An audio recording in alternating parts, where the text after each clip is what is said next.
What's good, YouTube? And welcome to the YCS absolutely not wrecking the market. Cards are falling in price at record pace from the metagame as Rage of the Abyss approaches. I know a lot of people are actually saying they're going to take a break from the game for now and hop back in the spring after that next ban list, because right now we've got the Mulch Army. Ew, it costs so much money, and I'm just going to casually collect and watch from the sidelines. Many people are taking that stance, and as we did see for multiple different factors, Cancun did have low attendance. While there was a storm within the Gulf, there also was other reasons for people to not travel. Many did stay away because of the current format. I think this format, actually heading into Rage, was pretty darn cool. Team Samurai X1 took it all down. Pack topped, Jesse topped with Crystal Beast, World Champion up there. It was a stacked event with a lot of eyes on it. However,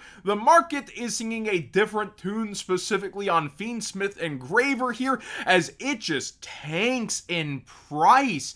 So many of them are listed at $80, and now we're seeing even top-rated sellers go at $75, with, again, the line at 80 being pretty extensive here through the second page, and then we'll start to see more towards not quite 85 on the third page. Where do we get to 85? Here we are on the fourth page of them, and it's not just Engraver, because people are discussing, well, with Rage out, it becomes an option, not the deck. I can play Evil Eye without it. I can go over here and play this deck. Well, you do have Phantom of Yubel for that variant also coming down, even for the quarter century secret rare, which it's been non-stop doing, yet is down even further while it takes the event at 158 top-rated seller. But you just want access to this version copy of it, you can see the bump from it becoming best deck, and it's around $32 to $35 quickly on the front page, which is still down from where it's been at. And then Underworld Goddess, which Sam was pointing out, my Discord was like, maybe you want to hop on these quarter century secret rares. Sam and Pack are saying it's so good. It didn't move the needle on this card, and I do think it's a great card, but we've seen it consistently come down, and despite shining here, you do see some sales on it, but not an eye-popping amount, and it's still lined up around $15, which is about where it has been at. So I would say the YCS did the opposite of hype. If anything, it gave concerns to a lot of people for Yu-Gi-Oh! For different reasons, and there is that Mulch Army on the horizon. Real quick though, I want to shout out Dank Ritual, who are dropping two things that I will be reviewing. This is sponsored, but I do not have a code for you to use. I am going off of my personal experience. They have a shoulder bag, which is relatively small. You can fit 2 double deck boxes in it, along with like a 4-card binder. It's meant for more of a grab on the go, I'm out without it being luggy and holding you down. As a vendor, I typically go with a bigger backpack, but this is really nice if you wanted to have a meta deck, a past format deck, and just go without worrying about trades. And it is priced around $60.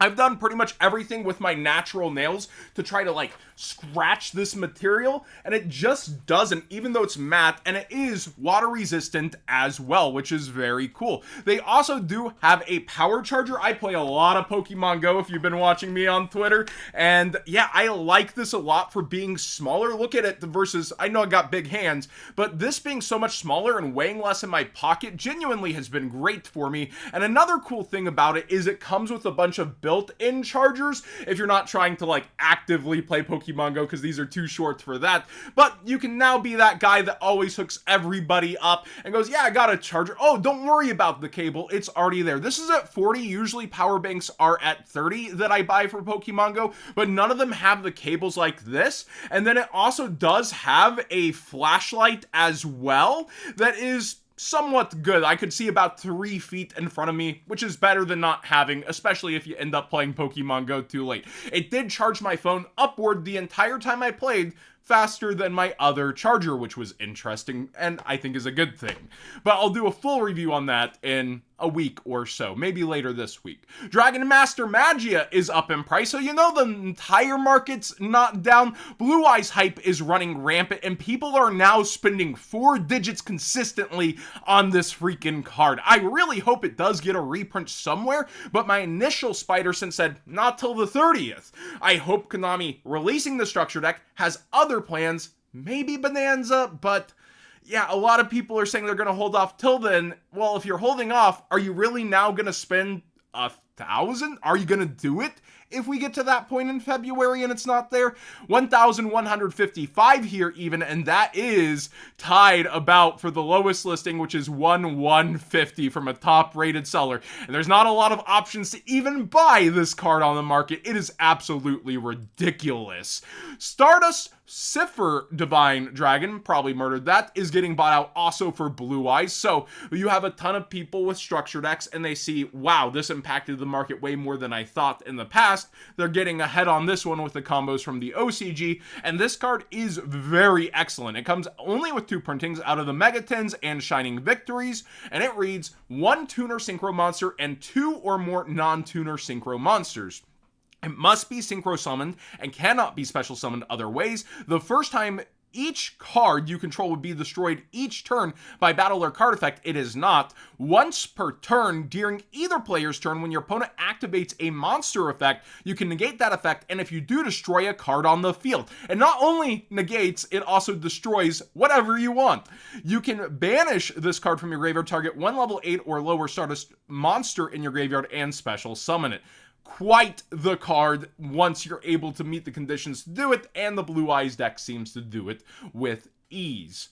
We also have the Megatons. I can be wrong. The sealed is spiking like crazy over the last 2 days. So it seems like Konami's blow to make you pull just a little bit at a time tactic is working. A vendor in my chat actually said at $170, when they were mass opening 10s even at that price, they were able to make $20 to $30 on average. So maybe it's actually speaking to that average versus how the singles became.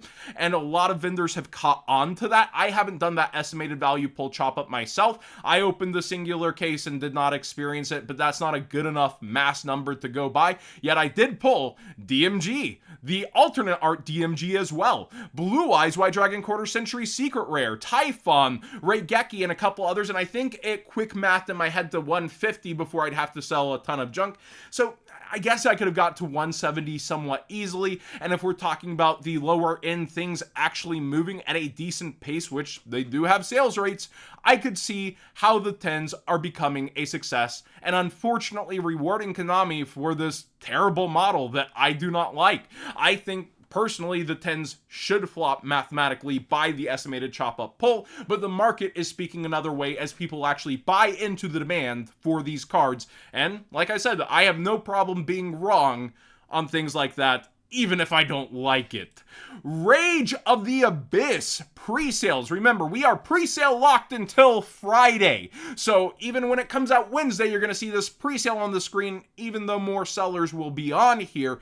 Some of the prices are beginning to get interesting because they're near the pre-sale prices, like the Mulch Army after code What's Good 5 for 5% off and to support the channel directly is getting around there. The Lacrima is way up versus early pre-sales. Dominus Impulse around there for the Quarter Century Secret Rare, and the Mulch Army is around 140. Again, you could use a code on the Mulch Armies that were 150. So it's interesting to see it go towards what I hoped it would go towards early on. I'm hoping 100 to 120 opening week is what I thought, but then I figure if it goes down, a lot of people could shop with FOMO, and you could see it spike back up like we've seen a ton of day 1 to week 1s happen on meta cards. But again, tons of people planning to set the metagame out. Maybe that will actually stop some of that FOMO buying, but we'll have to wait and see. There's no predicting the future. I'm not a financial advisor channel for this reason. I don't know the future of card prices, and I can't tailor content to people's specific needs and